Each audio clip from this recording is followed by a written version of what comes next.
Payton Pritchard, the sixth man of the year. Payton Pritchard has surprised me. The way that he has come out to start the season, I am shocked. Now, I do have other people ahead of Payton Pritchard to win sixth man of the year. If you watch this page, you know I did a video talking about how I think Miles McBride should be one of the top candidates to win sixth man of the year.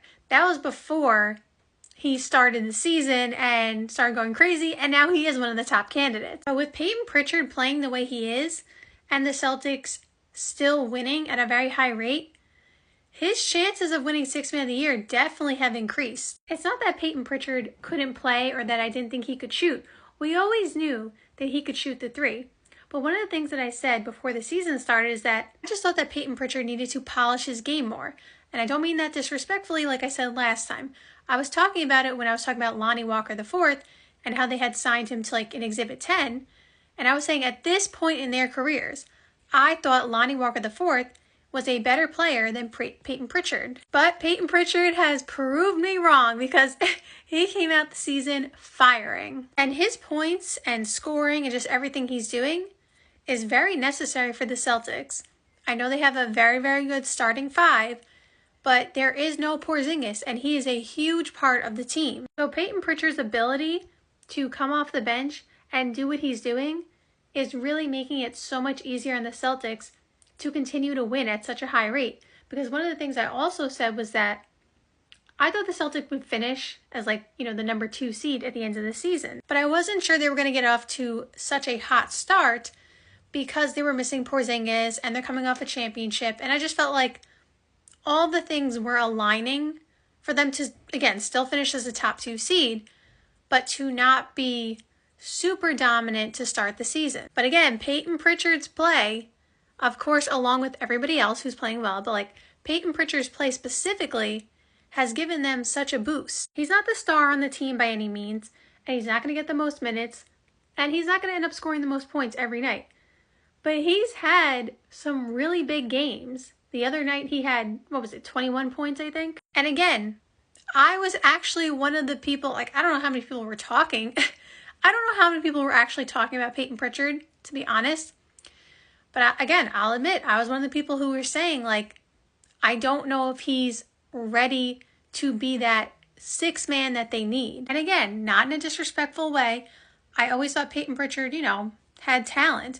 It was just that I just thought he needed to polish his game more. That was literally my critique for him, rather. And so now with him playing the way he is, he could be a candidate for sixth man of the year, which is actually kind of crazy because Malcolm Brogdon just won for them 2 years ago. And I have no idea what the record is, but I'd be interested to see how many times a team has had different people win sixth man of the year.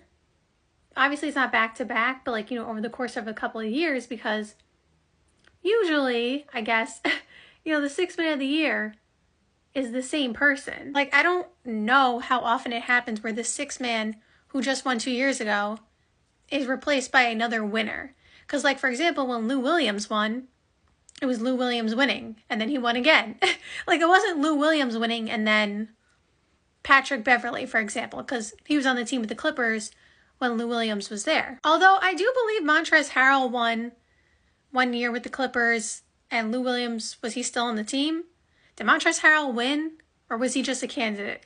Anyway, okay, I'm going off topic here. The point is, Payton Pritchard has given himself a shot to potentially win the award. Now again, I don't think he's the favorite, and we have to see how the season plays out, because things change very quickly. I've been talking about this the past 2 videos. We are only 7 games in. And if you look at some of the statistics of some of these other candidates, by the way, Ben Mathurin, if you watch this page, I have been high on Ben Mathurin since he was coming out of that draft. I loved him coming out of that draft. And I was saying, because he unfortunately was hurt last year, this year, it could be his time to shine. Well, he is shining. And I don't know exactly what his stats are, but I think he may be averaging over 20 a game. Don't quote me on that, though, because I don't want to put out fake numbers. But he's really cooking. So Ben Mathurin is definitely a top candidate right now. Miles McBride, another one, I've already talked about multiple times. He's playing super, super well. So, he is also a candidate. And listen, if Buddy Hield keeps playing the way he's playing, Buddy Hield might take the award, because have you seen what Buddy Hield is doing for the Warriors?